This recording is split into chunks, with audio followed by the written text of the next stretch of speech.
Nakakadiri ang presidente nyo sa Pilipinas. Meron pa nga nakakadiri, nakakahiya, nakakasuka.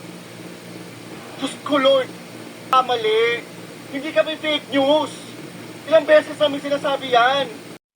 At dahil po dito sa maanghang na pahayag at talagang kagulat-gulat na ginawang pahayag ng ating karespe-respetong Senator Amy Marcos, may binitawan din pong salita itong isa nating hinahangaan at sinusubaybayan bukod kay Maharlika na si Ding Chase.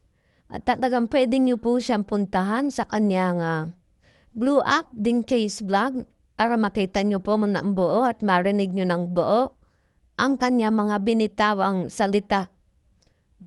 At ito po, pakinggan po natin itong pahayag ni Senator Amy, no? Talagang grabe, naiiyak ako, naaawa at humahanga sa kanya mga pahayag kahapon.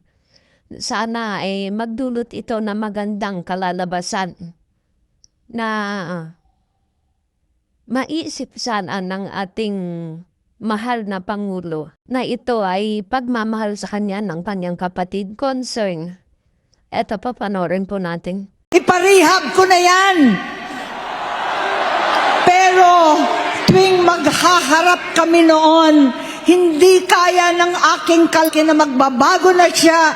Hindi ko siya kayang tiisin. Hindi ko kayang ipagkait sa kanyang pagkakataon at pagbabakasakali.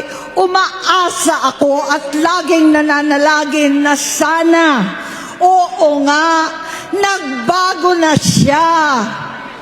Hanggang dumating ang 2024 at 2025, yung bisyo niya na ang dahilan ng pagbaha ng korupsyon, kawalang direksyon, at maling-maling mga desisyon.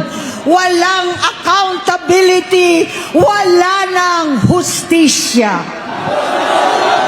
Hindi na niya alam ang nangyayari. Hindi na pinapaalam sa kanya ang mga pangyayari. Sinamantala ng mga ito ang paggamit. Kinangkam na nila ang kaban ng bayan habang ang mga dating tumatawag sa amin ng magnanakaw ay nakakita ng pagkakataon sirain ang lahat. Nagagamit na nila si Bongbong para sirain si Inday. Itinutulak pa nila si Bongbong at ang bayan sa bangin para umastang tagapagligtas.